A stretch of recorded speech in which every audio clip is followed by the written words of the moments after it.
1 called Virtue Signals, distinctly different than virtue signaling. I feel like I have to make that disclaimer every time now because that's a very popular phrase in the social media world especially. Oh, that person's virtue signaling. And look how self-righteous they are. But I just thought it was a clever play on words because Peter gives us a list in chapter 1, 2 Peter 1, verses 5 and 6 and 7. I'll go ahead and read the list again to kind of recap where we've been the last couple times, the first couple words that we've done. So Peter gives the command to supply certain things to our faith. Verse 5, he says, "For this very reason also applying all diligence in your faith, supply these things." Number 1, supply moral excellence. And we looked at the rarity of that word in the scriptures and how Peter uses that, and it occurs like 3 times maybe, but that's also the word where we get the word virtue, because in some of your translations, if you're like Russell, I think were you reading the King James during the Lord's Supper? Okay, I caught a thee and a thou, I thought, but his translation might actually say supply virtue. Some of them might say virtue. So that's where we get that's why this list has sometimes been called the Christian virtues, because of that first word, moral excellence, in some translations. So in your moral excellence, add knowledge. And in your knowledge, self-control. And that's what we did last week. And now this week, and in your self-control, perseverance. Hupo. I know it looks to us like hypo, but the Greek transliteration, you pronounce it hupomone. All right?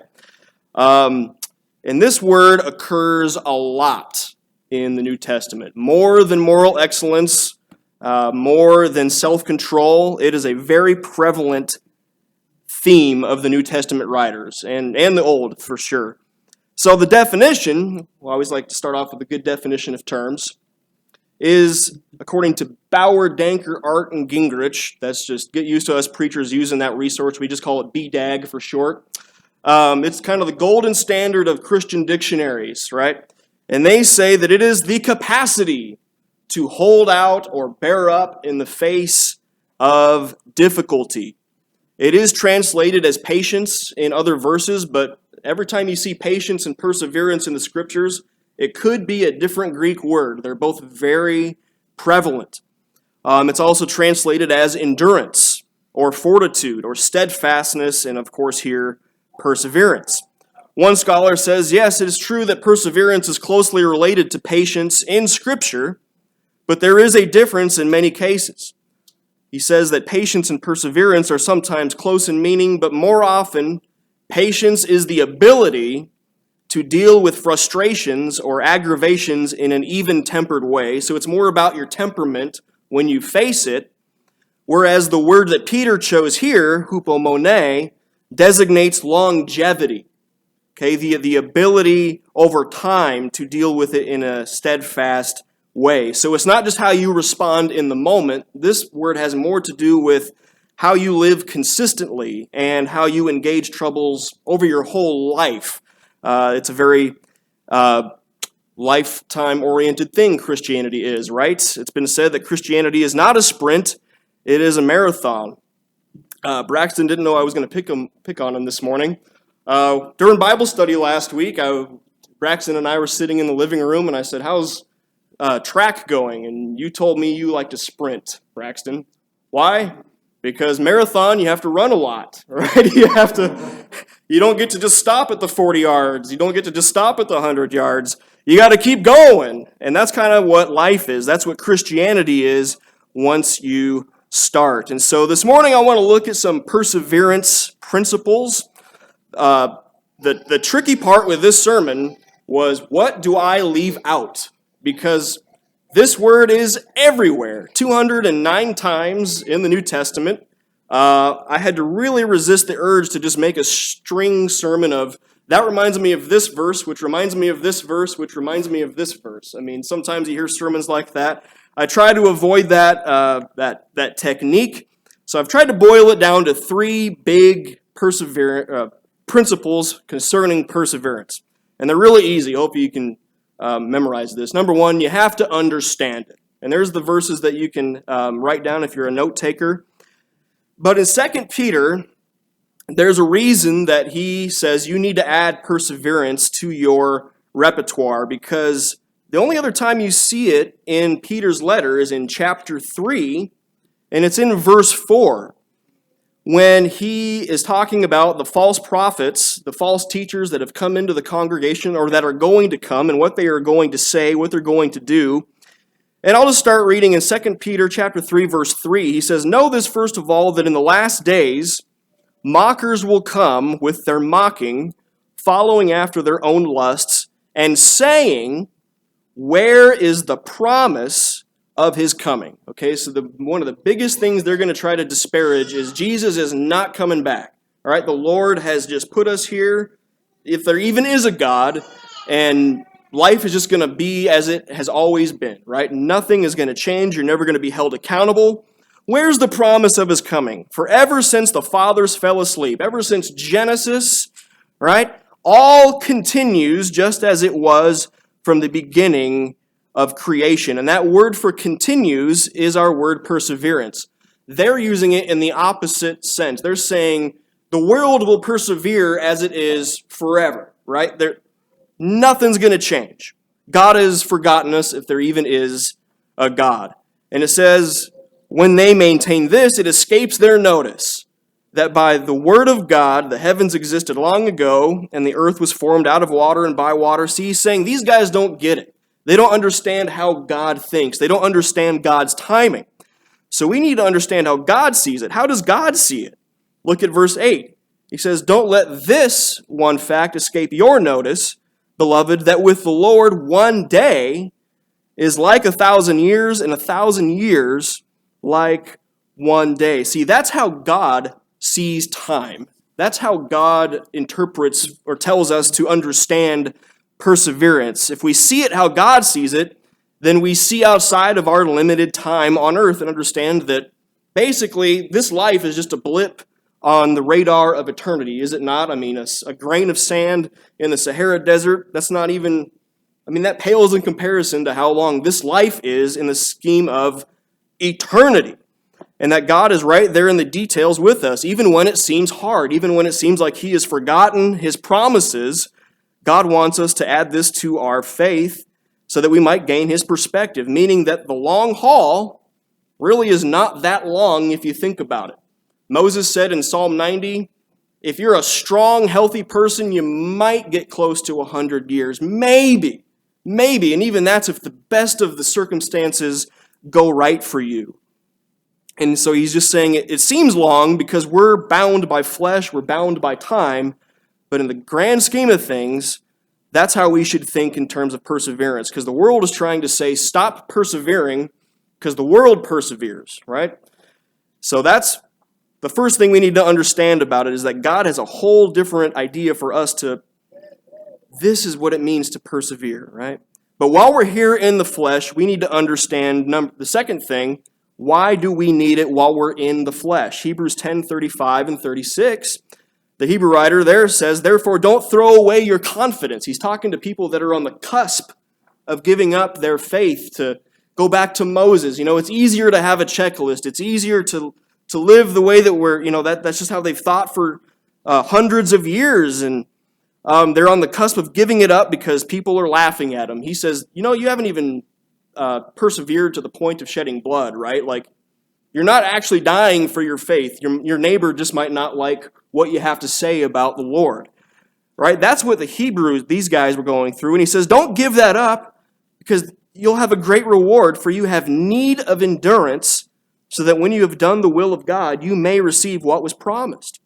And he again goes on to say in that same passage in Hebrews 10, by the way, God is coming back. The Lord will return. He will not delay. And so perseverance is needed because the Christian life is so daily. It requires sustained determination. When we wake up, the race is still there waiting for us after the alarm clock goes off.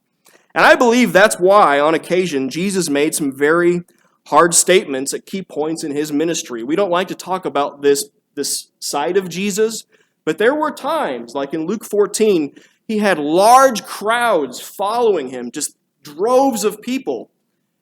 And he turns around and he says, if you come to me, but you don't hate your own life, if you don't hate your own father and your own mother and your wife and your children and brothers and sisters, yes, even your own life, you cannot be my disciple. Now we know that that's a comparative statement, right? We know honor thy father, thy mother. Right? There's King James coming out of my mouth naturally, right? That's how we say that verse sometimes.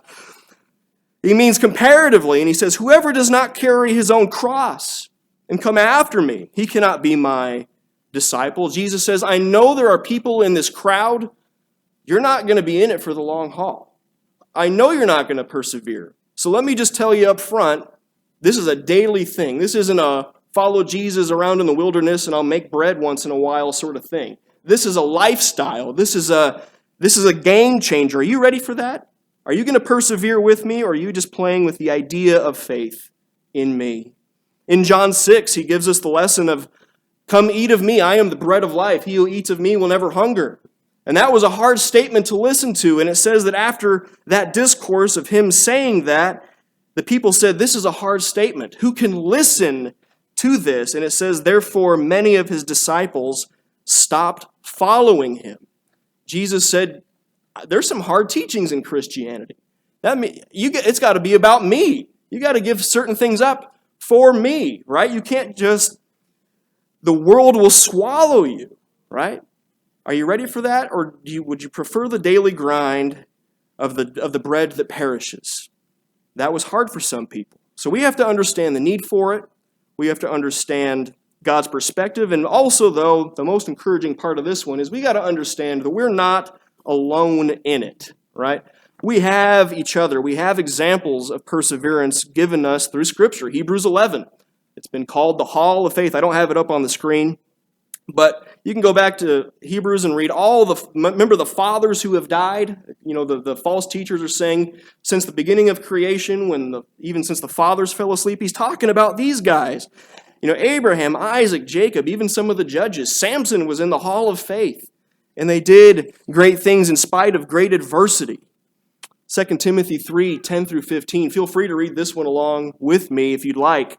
This is Paul writing to this young evangelist saying, I know you're in Ephesus. I know being a preacher there is kind of hard. I know there's a lot of things going on. The pressure has been turned up. But listen to this. He says, you followed my teaching.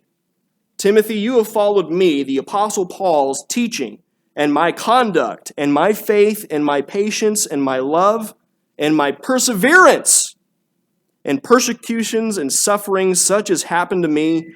And it's funny, he mentions Antioch, Iconium, and Lystra. You ever go back in Acts and read what happened to Paul in those cities?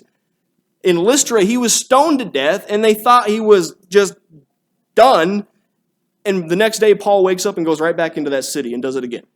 Paul persevered, and he said, Timothy, you were with me in those cities. You watched me on these missionary journeys, and you've been following me. Don't give up, right? If I can come back from the dead, essentially, right, you can preach a hard sermon in Ephesus. You can call people out and make it uncomfortable if they're preaching false doctrine in Ephesus. And he says, look at this, I endured, and out of all of them the Lord rescued me. Indeed, all who desire to live godly in Christ Jesus will be persecuted. That's not if, that's when. They will be persecuted, but evil men and impostors will proceed from bad to worse, deceiving and being deceived. You, however, continue. That's the same word. Persevere in the things that you have learned and have become convinced of, knowing from whom you have learned them, and that from childhood you have known the sacred writings, which are able to give you the wisdom that leads to salvation through faith which is in Christ Jesus. He says, you, from a baby boy, you've learned these things. Your mom and your grandma, maybe your dad too, we don't know, taught you these things. You've become convinced of them. Don't give it up now. You know who I am. You know where you got these teachings. You've seen that God rescued me. You saw what happened in these cities. You can do it. Keep going. Then you have me, you have your family, and who do we have? We have each other at the very least. Number 2, After you understand it, understand God's perspective on it, understand the need for it, understand that we're not alone, you got to embrace it, okay? This is probably the more uncomfortable one, but we have got to embrace that it's going to happen. Jesus, the apostles, the other writers, they all confirm that it is not a matter of if. It is when your faith will be put to the test. It is when you will be challenged. I had a statistics professor in college once. Anybody ever take statistics? Whew. It was like intro to statistics, and that was too much for me. And we're in the, I know, yeah, laugh all you want, buddy. And we're in like the college amphitheater sort of setting, and there's like, felt like hundreds of us in this one room, and the professor announced, we have a massive statistics test next week. And he gave us an ungodly percentage of what this test was worth for our final grade. You ever taken a test that's like worth like 40%? I mean, it was like mind blown. And he could just feel the wind get sucked out of that room. We were just like, oh. And I'll never forget this, the lessons you learn from statistics professors. It wasn't statistics. It was a life lesson. He looked out over the crowd and he said, you know what? You cannot get out of this. So you might as well get into it. And he just let it sit. And I thought, you know what? It's right. That's right. The test is coming. And he's given us time. He's given us the tools. The test will be my responsibility, right? He has given us everything he can give us. And he said, it's happening. So I might as well go and learn all I can to pass this class because I don't want to come back here again, right? So I might as well get into it. So I threw everything I had at that. And I'll tell you, one of those tests, not good. The future was looking grim. But I bounced back and did everything I could to pass that class so I didn't have to repeat it. And I made it. But it's not if, it is when. I'll just repeat the verse, 2 Timothy 3:12. Indeed, all who desire to live godly in Christ Jesus will be persecuted, will be put to the test, will be challenged at some point in their lives. James uses a different word. He uses the word consider it. He doesn't say embrace it. He says think about it. He says consider it. Consider it all joy, my brethren, when, not if, when you encounter various trials, knowing that the testing of your faith produces endurance. And let endurance have its perfect result so that you may be perfect and complete, lacking in nothing. That's James 1:2-4.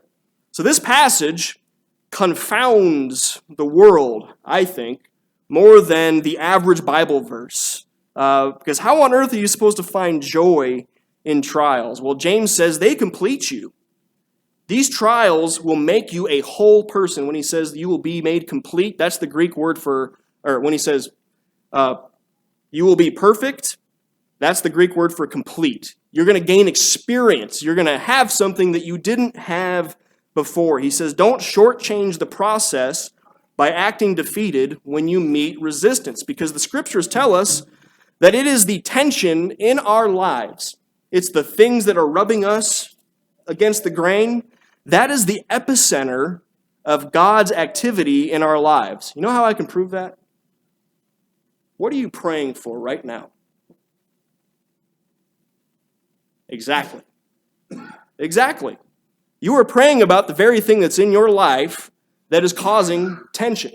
And God is using that some way. The very thing that we want removed from our path is what God is choosing to use in our lives right now to accomplish some sort of spiritual maturation, to bring about maturity, a mature faith, to make us complete people. Paul, he prayed that God would remove his thorn in the flesh. Remember that? 2 Corinthians 12, verses 7-10. He says, I prayed continuously that God would take this thing away from me. And finally, at the end of that, God said, my grace is sufficient for you.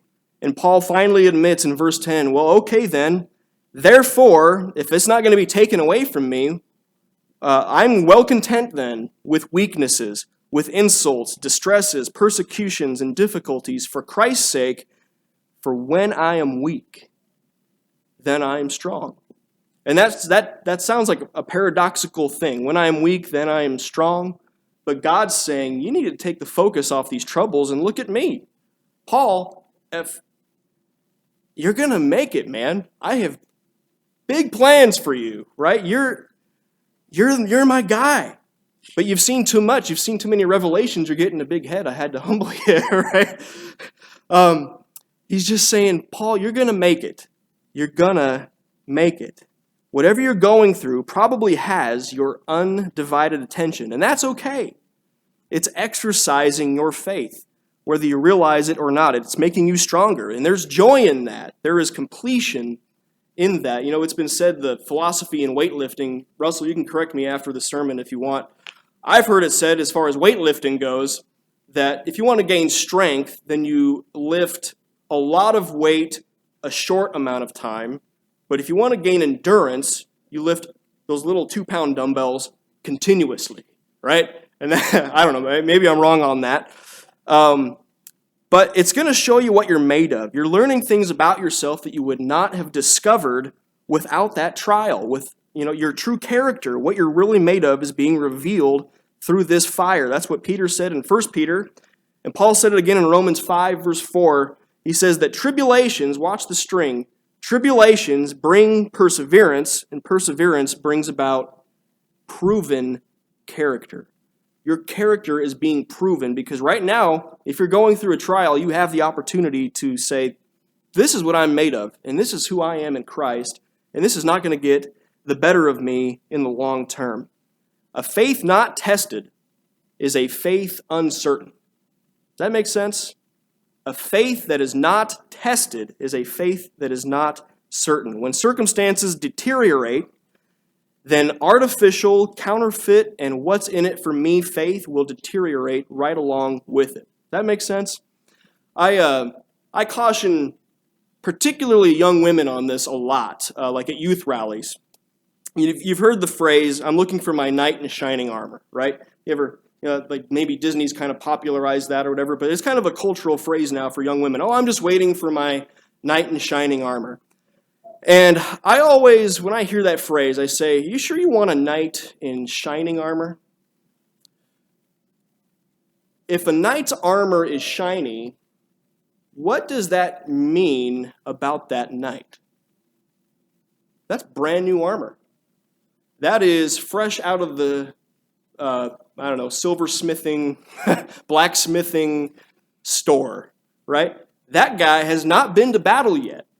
That guy, if he doesn't have dings and scrapes and has come through the fight, you don't know if he's going to run when it's time. Ladies, you don't want shiny armor. You want battle-tested, battle-sure. He's made it, right? Aristotle once said, self-control is concerned with pleasures, but endurance, perseverance, is concerned with sorrows.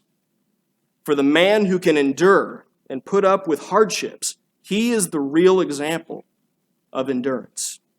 So embrace it. Embrace that testing will happen, but also embrace that God is accomplishing something good.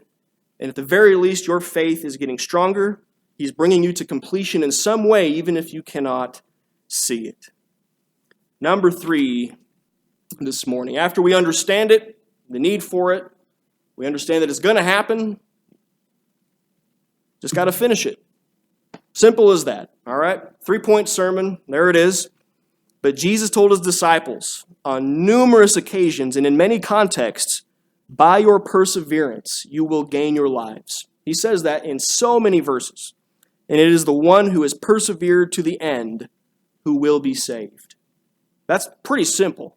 I mean, it's a broad, overarching statement, but within that is the details of human life. If you persevere to the end, you will be saved. You can look all over Scripture and see those who started strong but never finished.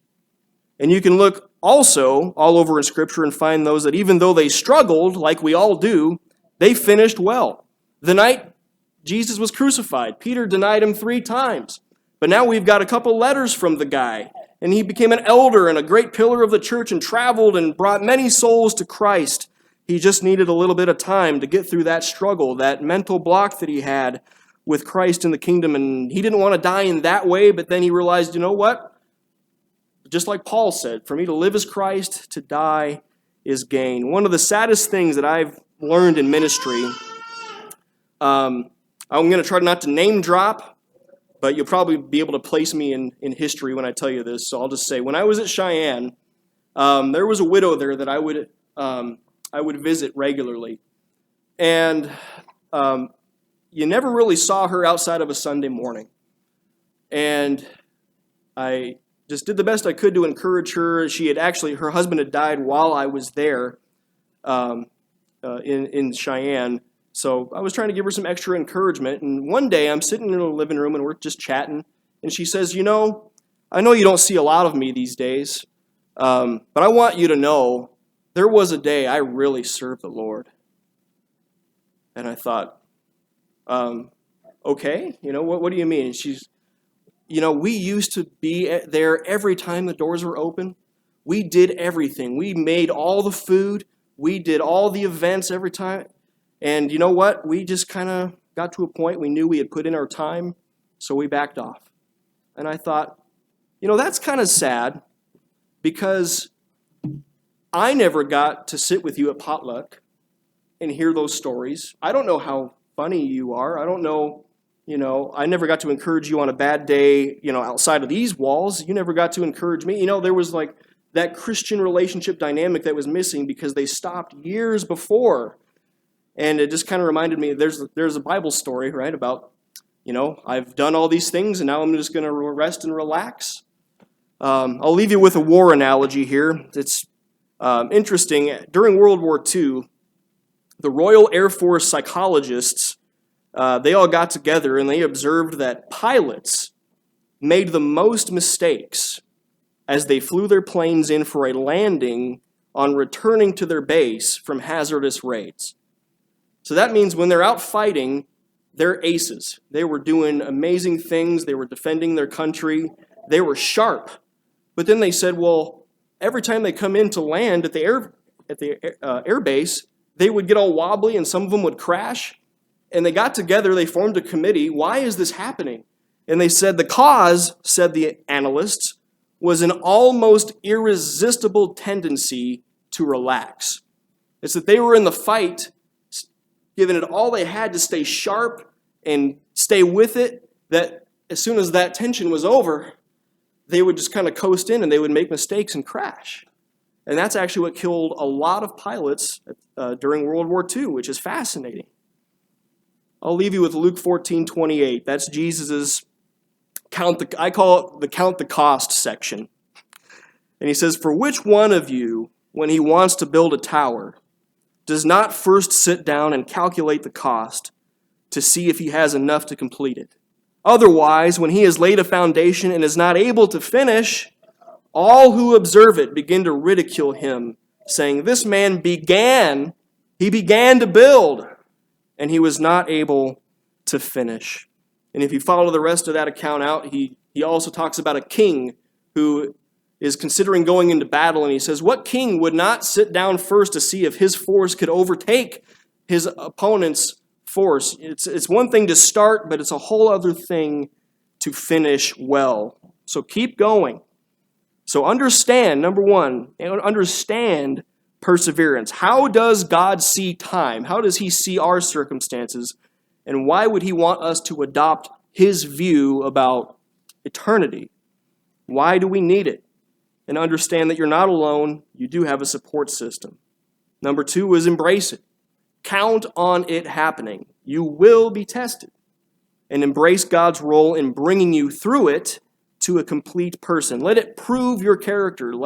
Show God what you're made of when your faith is under trial. And number three, finish well.